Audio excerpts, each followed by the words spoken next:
ನಮ್ಮ ನ್ಯೂಸ್ಗೆ ಸ್ವಾಗತ. ದೇಶದಾದ್ಯಂತ ಲಾಕ್ಡೌನ್ ಮಧ್ಯೆ ಮನೆಯಲ್ಲಿ ಅಕ್ರಮ ಮದ್ಯ ಮಾರಾಟ. ನಗರ ಠಾಣೆ ಪೊಲೀಸರು ದಾಳಿ, ಆರೋಪಿ ಪರಾರಿ, ಅಕ್ರಮ ಮದ್ಯ ವಶ, ಪ್ರಕರಣ ದಾಖಲು. ದಿನದಿಂದ ದಿನಕ್ಕೆ ಕೊರೋನಾ ಸೋಂಕು ಏರುತ್ತಿರುವ ಹಿನ್ನೆಲೆಯಲ್ಲಿ ಪ್ರಧಾನಿ ಮೋದಿರವರು ಏಪ್ರಿಲ್ 14ರವರೆಗೆ ಇಡೀ ಭಾರತ ಲಾಕ್ಡೌನ್ ಮಾಡಿದ್ದು, ಬಹುತೇಕ ಎಲ್ಲ ವ್ಯಾಪಾರಿಗಳಿಗೆ ಕಡಿವಾಣ ಹಾಕಿರುವುದನ್ನು ದುರುಪಯೋಗಪಡಿಸಿಕೊಂಡ ನಗರದ ವೈನ್ಸ್ ಅಂಗಡಿಯಲ್ಲಿ ಕೆಲಸ ನಿರ್ವಹಿಸುವ ವ್ಯಕ್ತಿ ಮನೆಯಲ್ಲಿ ಅಕ್ರಮವಾಗಿ ಮದ್ಯ ಮಾರಾಟ ಮಾಡುತ್ತಿರುವುದು ಬೆಳಕಿಗೆ ಬಂದಿದೆ. ನಗರದ ಚೌಡರೆಡ್ಡಿ ಪಾಳ್ಯದ ಮನೆಯಲ್ಲಿ ಅಕ್ರಮವಾಗಿ ಮದ್ಯವನ್ನು ದಾಸ್ತಾನು ಮಾಡಿಕೊಂಡು ಮಾರಾಟ ಮಾಡುತ್ತಿರುವ ಬಗ್ಗೆ ಸಿಕ್ಕ ಖಚಿತ ಮಾಹಿತಿಯ ಮೇರೆಗೆ ನಗರ ಠಾಣೆ ಪೊಲೀಸರು ಇಂದು ಮಧ್ಯಾಹ್ನ ದಾಳಿ ನಡೆಸಿ ಅಕ್ರಮ ಮದ್ಯವನ್ನು ವಶಪಡಿಸಿಕೊಳ್ಳುವಲ್ಲಿ ಯಶಸ್ವಿಯಾಗಿದ್ದಾರೆ.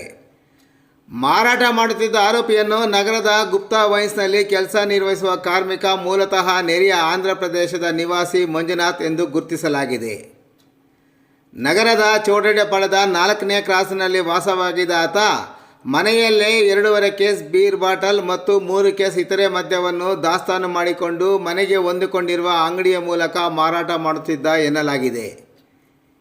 ಈ ಬಗ್ಗೆ ಸಿಕ್ಕ ಖಚಿತ ಮಾಹಿತಿಯ ಮೇರೆಗೆ ನಗರ ಠಾಣೆಯ ಪೊಲೀಸ್ ಇನ್ಸ್ಪೆಕ್ಟರ್ ಆನಂದ್ ಕುಮಾರ್ ಮತ್ತು PSI ನಾರಾಯಣಸ್ವಾಮಿ ನೇತೃತ್ವದ ಸಿಬ್ಬಂದಿ ಇಂದು ಮಧ್ಯಾಹ್ನ ದಾಳಿ ನಡೆಸಿದ್ದು, ಆರೋಪಿ ಪರಾರಿಯಾಗಿದ್ದಾನೆ. ಮನೆಯಲ್ಲಿ ದಾಸ್ತಾನು ಮಾಡಿದ್ದ ಮದ್ಯವನ್ನು ವಶಕ್ಕೆ ಪಡೆದುಕೊಂಡು ಪ್ರಕರಣ ದಾಖಲು ಮಾಡಿಕೊಂಡಿರುವ ನಗರ ಠಾಣೆ ಪೊಲೀಸರು ಪರಾರಿಯಾಗಿರುವ ಆರೋಪಿಯ ಪತ್ತೆಗಾಗಿ ಕ್ರಮ ಕೈಗೊಂಡಿದ್ದಾರೆ.